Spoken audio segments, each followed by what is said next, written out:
আসসালামু আলাইকুম প্রিয় ভিউয়ার্স, আশা করি সকলেই ভালো আছেন। আমার পাশে যে গাছটি আপনারা দেখতে পাচ্ছেন এটি হচ্ছে একটি ডুমুর ফল গাছ। এটাকে সৌদি আরব আরবি ভাষায় তিন ফল নামে পরিচিত এবং বাংলাদেশেরও অনেক জেলায় তিন ফল নামে পরিচিত, তবে সবচেয়ে বাংলাদেশে সবাই এটাকে ডুমুর ফল গাছ নামে চিনে থাকেন। আজকে আমি আপনাদের সাথে কথা বলবো এই ডুমুর ফলের গুণক্ষমতা সম্পর্ক নিয়ে। আপনাদের সাথে রয়েছি আমি এমদাদুল হক মিলন। আপনারা বিভিন্ন ফলের গুণক্ষমতা সম্পর্কে জানেন এবং অনেকেই জানেন ডুমুর ফল নামে একটি ফল রয়েছে, কিন্তু অনেকের জানা নেই ডুমুর ফলের গুণক্ষমতা সম্পর্কে। ডুমুর এমন একটি ভেষজ গুণসম্পন্ন ফল যা কাঁচা থাকতে সবজি হিসাবে খাওয়া যায় আর পাকলে মজাদার ফল হয়ে ওঠে। বিভিন্ন রোগের চিকিৎসায় আদিকাল থেকে ডুমুরের পাতা, কাঁচা ও পাকা ফল, নির্যাস, বাকল, মূল প্রভৃতি ব্যবহৃত হয়ে আসছে। হাড়ের গঠন মজবুত করে, উচ্চ রক্তচাপ নিয়ন্ত্রণ করা ও পটাশিয়াম সমৃদ্ধ ডুমুরের অন্যতম বৈশিষ্ট্য।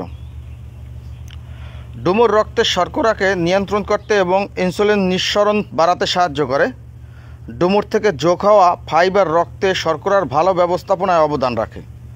ডায়াবেটিক্স নিয়ন্ত্রণে রাখতে সহায়তা করে ডুমুর, তাই খাদ্য তালিকায় রাখতে পারেন এই ফলটি। ওজন কমাতে দারুণ কাজে দেয় এটি। যারা ওজন নিয়ে ভাবছেন তাদের সমাধান দেবে অসাধারণ এই ফলটি। রেশম কোমল চুলের জন্য বেশ উপকারী ডুমুর। ডুমুর খেলে ক্যালসিয়াম, ম্যাগনেসিয়াম এবং ফসফরাসের মতো গুরুত্বপূর্ণ পুষ্টি সরবরাহ করে, যা হাড়ের শক্তি বাড়ায়, হাত পায়ের নখ ভালো রাখে, রোগ প্রতিরোধ ক্ষমতা বাড়িয়ে ক্যান্সারের সম্ভাবনা কমিয়ে দেয় এই ফল। কোলেস্টেরল মুক্ত বলে উচ্চ রক্তচাপের সমস্যা থেকে সমাধানে সাহায্য করে এই ফলটি। এই ফলটি সবচেয়ে বেশি চাষ হয়ে থাকে আরব দেশে। আমাদের বাংলাদেশেও এটি বাণিজ্যিকভাবে অনেক জেলাতেই চাষ হয়ে থাকে। এর রয়েছে অনেক গুণক্ষমতা সম্পন্ন একটি গাছ। আমাদের দেশে নানান ধরনের ফলের পাশাপাশি এটিকে আপনারা খাদ্য তালিকা হিসাবে রাখতে পারেন। প্রিয় ভিউয়ার্স, ভিডিওটি যদি আপনাদের ভালো লাগে তাহলে অবশ্যই লাইক করবেন, শেয়ার করবেন এবং কমেন্ট করে আপনাদের মূল্যবান মন্তব্য জানাবেন।